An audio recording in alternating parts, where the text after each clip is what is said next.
नमस्कार, जोहार भारत मित्र देख रहे हैं आप। मेरा नाम अभिषेक भारती है। खबर बाघमारा की है, जहां आंदोलन की आड़ में कोयले का साम्राज्य चल रहा है। बहुत बड़ा खुलासा करने वाले हैं, बस दिल थाम के बैठिएगा। यह खबर बाबूडी हिलटॉप प्रोजेक्ट से जुड़ी हुई है। बाबूडी हिलटॉप प्रोजेक्ट स्थल पर अवैध खनन का खुला खेल चल रहा है। यहां रैयतों के हक की लड़ाई के नाम पर संसाधनों की लूट चल रही है। 3 अवैध खदानों से रोज दर्जनों ट्रक में कोयले की ढुलाई हो रही है, लेकिन प्रशासन मौन है। खबर बाघमारा से है, जो जमीन कभी रैयतों के अधिकारों की हुंकार से गूंजती थी, आज वहीं डोजर और पोकलेन की गरज सुनाई दे रही है। बाबूदी हिलटॉप का प्रस्तावित प्रोजेक्ट क्षेत्र अब सवालों के घेरे में। क्या यहां सच में हक की लड़ाई लड़ी गई थी, या आंदोलन की आड़ में काले कारोबार की नींव रखी गई थी? महुदा के धर्माबांध ओपी क्षेत्र अंतर्गत बाबूडी स्थित प्रस्तावित हिलटॉप प्रोजेक्ट इलाका इन दिनों अवैध खनन का केंद्र बन चुका है। साल 2024 में बड़े कोल प्रोजेक्ट की घोषणा के बाद रैयतों ने मुआवजा और रोजगार की मांग को लेकर आंदोलन छेड़ा था। आंदोलन ने उग्र रूप भी लिया, हिंसक घटनाएं हुई और पूरा इलाका तनाव में रहा।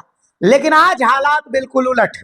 जिस जमीन पर कल तक प्रोजेक्ट का विरोध हो रहा था, वहां अब 3 अवैध खदानें बेखौफ संचालित हो रही है।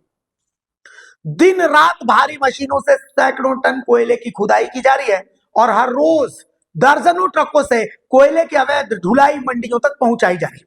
सूत्रों के अनुसार यह कोई छिटपुट गतिविधि नहीं, बल्कि सुनियोजित सिंडिकेट का संगठित नेटवर्क है। चर्चा है कि जिले के चर्चित कोयला सिंडिकेट से जुड़े कुछ नाम बॉबी, योगेश और कर्मकार और कुछ और नाम है जो इस पूरे खेल के केंद्र में है। स्थानीय युवाओं और कुछ रैयतों को आगे कर काले कारोबार का विस्तार किया जा रहा है। सबसे चौंकाने वाली बात यह है कि जो चेहरे कभी रैयतों की आवाज बनकर सामने आते थे, वही अब कथित तौर पर इस अवैध साम्राज्य के हिस्सेदार बताए जा रहे हैं। सवाल यह उठता है कि क्या आंदोलन का उद्देश्य सचमुच अधिकार था, या फिर आंदोलन को अपहरित कर संसाधनों की खुली लूट का रास्ता बनाया गया? जिम्मेवार जो महकमा है वो भी कटघरे में है। अवैध खनन की गतिविधियां खुलेआम चल रही हैं।